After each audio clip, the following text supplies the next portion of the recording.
नमस्कार मित्रों, जन्म कुंडली में एक ग्रह होते हैं केतु। केतु की विशेषता यह है कि अगर कोई व्यक्ति अचानक से रंक से राजा बन जाए, इसमें केतु की बहुत बड़ी भूमिका होती है। केतु आकस्मिकताओं के कारक होते हैं। अचानक से किसी भी व्यक्ति को फर्श से अर्श पर पहुंचा सकते हैं, जमीन से आसमान की बुलंदी पर भी पहुंचा सकते हैं। केतु वैराग्य के कारक होते हैं। केतु आकस्मिकताओं के कारक होते हैं। केतु अगर देने पे आ जाएं तो रंक से राजा बनाने में समय नहीं लगता है। वही केतु राहु जितने बुरे ग्रह माने गए हैं, राहु जितने अशुभ ग्रह माने गए हैं, केतु को उतना ही शुभ और अच्छा ग्रह माना गया है। परंतु जन्म कुंडली में राहु के ठीक सामने होने के कारण केतु के अंदर भी कुछ बुराई आ ही जाती है। अब जैसे एक बात को ले लीजिए कि अगर केतु का प्रभाव आपके जीवन पर सर्वाधिक होगा तो पहला उसकी विशेषता होगी, आप टेंशन बहुत लेंगे, बात बात पे टेंशन लेंगे, आपके अंदर शक बहुत ज़्यादा होगा, शंका बहुत ज़्यादा होगी, आप शंकालु प्रवृत्ति के हो जाएंगे और आपको टेंशन बहुत ज़्यादा रहेगा। हमेशा कुछ न कुछ दिमाग में आपकी खिचड़ी पकती रहेगी, कुछ न कुछ लोगों को लेकर के उठापटक चलती रहेगी। वो भी अगर लग्न में केतु हैं तो समझ लीजिए पूरी तरह से आपको शंकालु प्रवृत्ति का ही बना कर के केतु छोड़ेंगे।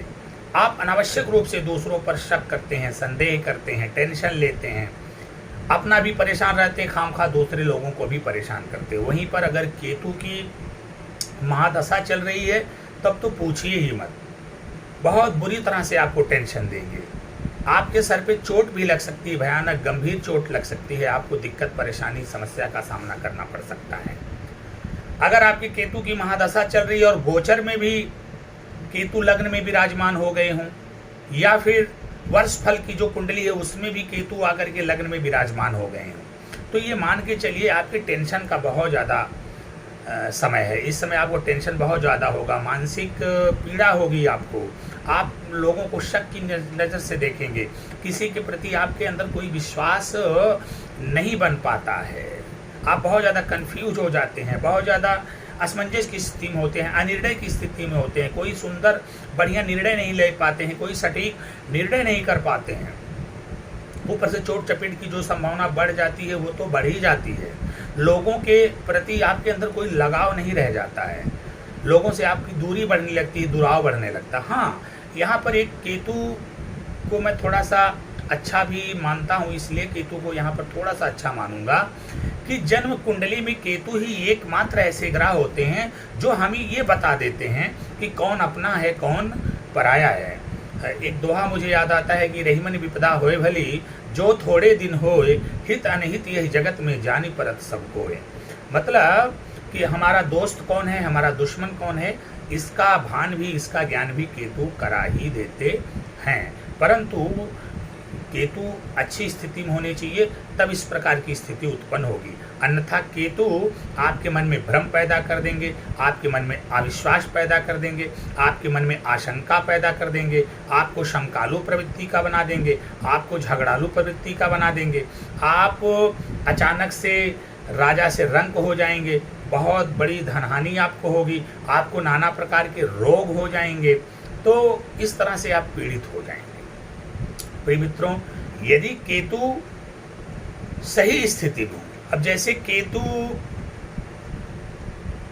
12वें घर में हो, 9वें घर में हो और चौथे घर में हो, चौथा घर, 9वां घर और 12वां घर, अगर इन घरों में केतु हैं तो ये आपके लिए बहुत अच्छी स्थिति, आपको बहुत अच्छा परिणाम देंगे। इसके अलावा यदि ये पहले घर में चले जाएं तो आपको कंफ्यूज कर देंगे, आपके व्यक्तित्व को ही कंफ्यूज कर देंगे, आपकी पर्सनालिटी को ही कंफ्यूज कर देंगे केतु। आप शंकालु प्रवृत्ति के हो जाएंगे, आपके अंदर विश्वास नहीं पैदा होगा, लोगों से आप जो है टेंशन लेना शुरू करेंगे, आपके सर में कोई भयानक चोट भी लगने का कारण हो सकता है केतु का लग्न में होना।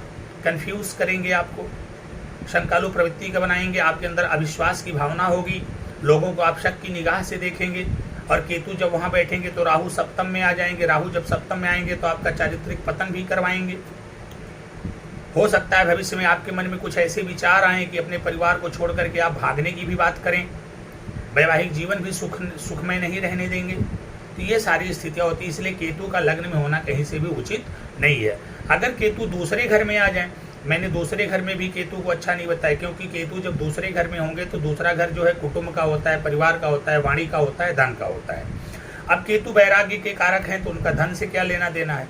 और वाणी पे अगर केतु होंगे तो आपकी वाणी में कटुता होगी, कटु वाणी का प्रयोग करेंगे, दिल तोड़ने वाली बात करेंगे। और इस तरह की बातें अगर परिवार में होंगी तो परिवार का चलना थोड़ा सा मुश्किल हो जाता है। तो परिवार में भी विसंगति यहाँ पर बैठे हुए केतु उत्पन्न करते हैं। अब यहाँ पर केतु बैठेंगे तो राहु अष्टम में चले जाएंगे। राहु जब अष्टम में जाएंगे तो यह भी आपके लिए अच्छी स्थिति नहीं, अष्टम का राहु अच्छा नहीं माना जाता है। आकस्मिक घटनाएं आपके साथ होंगी, चोट चपेट आपको लगेगी, इन सारी समस्याओं का सामना करना पड़ेगा।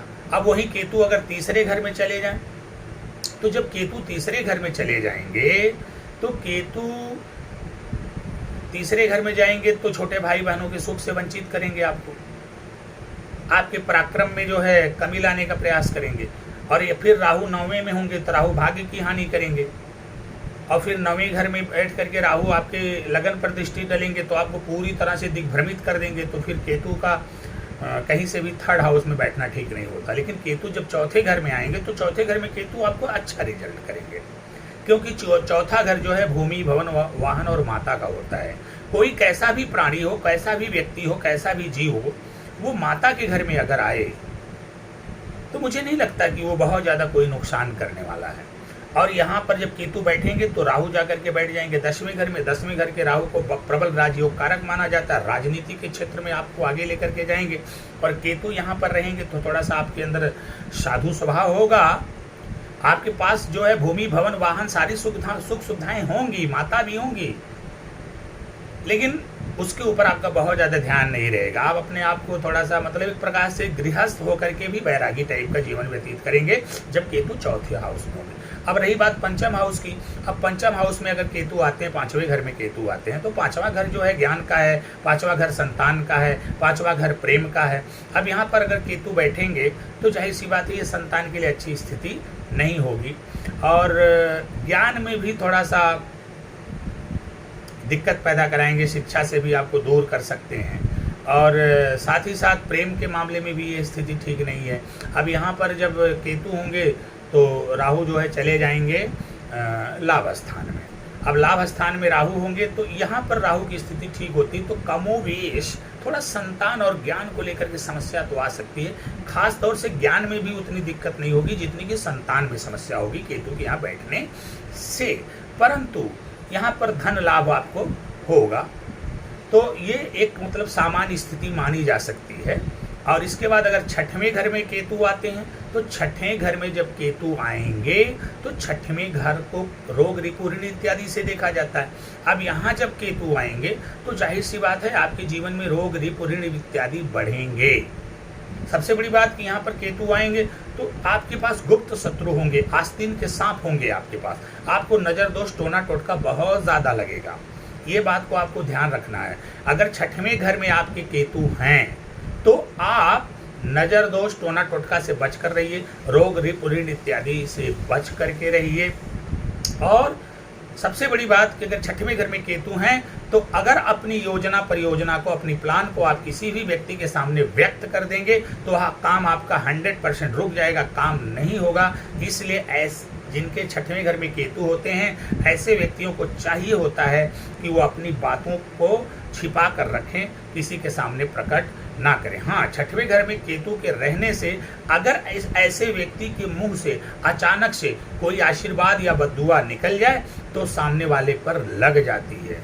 इसका ध्यान रखना चाहिए। जिसके छठवें घर में केतु हो ऐसे व्यक्ति से कभी जीवन में उलझना नहीं चाहिए, क्योंकि ऐसे व्यक्तियों की दुआ भी लगती है लेकिन दुआ से कहीं ज़्यादा तेज इनकी बद्दुआ लगती है। अब केतु यहाँ पर बैठेंगे तो राहु बराहमें बैठेंगे। बराहमें का राहु कहीं से भी अच्छा नहीं माना जाता है। बराहमा घर शयन, सुख इत्यादि का होता है, व्यय भाव होता है तो अनावश्यक व्यय करवाएंगे, आपकी निद्रा में भी व्यवधान उत्पन्न करेंगे। साथ ही साथ जेल, जुर्माना, कोर्ट कचहरी का भी सामना करना पड़ सकता है, बदनामी का भी सामना करना पड़ सकता है, आपके चरित्र पर, आपकी ईमानदारी पर भी तोहमत लगाया जा सकता है अगर बराहमी घर में राहु बैठे हुए हैं तो फिर यहाँ पर राहु और केतु की स्थिति को मैं बहुत ज़्यादा अच्छा नहीं मानता हूँ। अब अगर सप्तम में आ जाए केतु, केतु अगर सप्तम में आ जाएंगे, तो जब केतु सप्तम में आ जाएंगे तो सप्तम स्थान में बैठ करके केतु आपको अच्छा रिजल्ट नहीं देंगे, क्योंकि केतु है वैराग्य के कारक, और